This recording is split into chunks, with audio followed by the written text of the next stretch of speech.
je suis le chef du service de dermatologie du CHU de Brest et donc je suis le président de l'association française pour le traitement et l'étude du prurite et le président du groupe psychodermatologie de la Société française de dermatologie.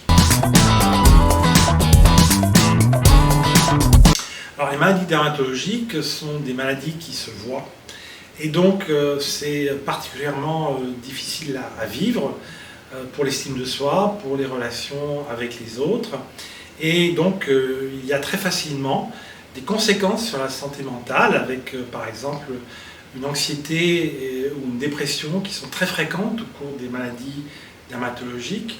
Tout n'est pas dans l'apparence aussi. Quand vous avez des démangeaisons qui durent pendant des semaines, des mois, des années, évidemment il y a un fort retentissement psychologique. Mais les maladies dermatologiques peuvent être aussi liées à la santé mentale. Très rarement les troubles de la santé mentale, même le stress aigu, sont à l'origine d'une maladie et c'est encore des circonstances très particulières. Donc on peut un peu oublier ça. En revanche, il faut toujours avoir en tête que le fait d'être dépressif, anxieux, obsessionnel ou bien d'avoir d'autres troubles psychiques, ça va aggraver, parfois révéler, mais surtout aggraver des maladies dermatologiques préexistantes ou pour lesquelles on a un terrain préexistant. Alors c'est très individuel, parce que certains peuvent avoir des maladies cutanées épouvantables et très bien le tolérer psychiquement, d'autres avoir très peu de lésions et très mal le tolérer, c'est individuel. Ceci dit, lorsque vous avez des maladies cutanées qui sont présentes sur le visage, qui sont présentes dans les zones génitales, qui sont présentes sur les mains, en général c'est beaucoup moins bien toléré psychiquement. Et puis aussi quand vous avez des maladies qui surviennent à des âges clés de la vie, c'est beaucoup moins bien toléré psychiquement. Par exemple l'acné, qui est une maladie très présente à l'adolescent, laisse souvent des conséquences psychiques qui peuvent être extrêmement importantes. Ne pas hésiter à parler aux généralistes et même aux dermatologues de la souffrance psychique qui peut être induite par ces maladies, mais faut-il encore, c'est vrai, s'en rendre compte soi-même, parce qu'il y a des gens qui ont beaucoup de mal à l'exprimer même par des mots.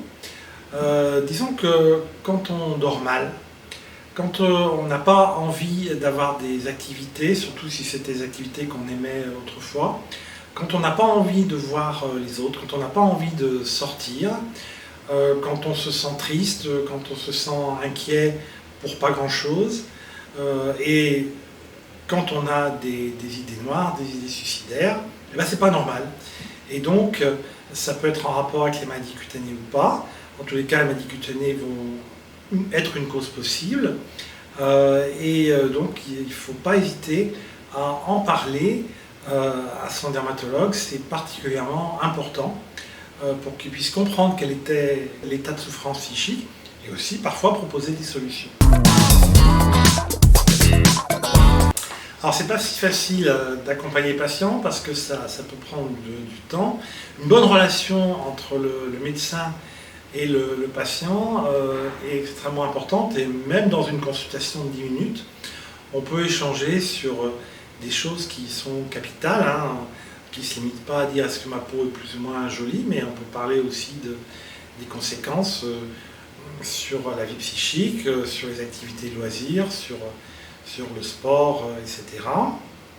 Et après, le dermatologue peut prescrire un antidépresseur si c'est nécessaire, prescrire un anxiolytique de manière limitée si c'est nécessaire, peut aussi adresser à un spécialiste, un psychiatre, ou aussi adresser à un psychologue.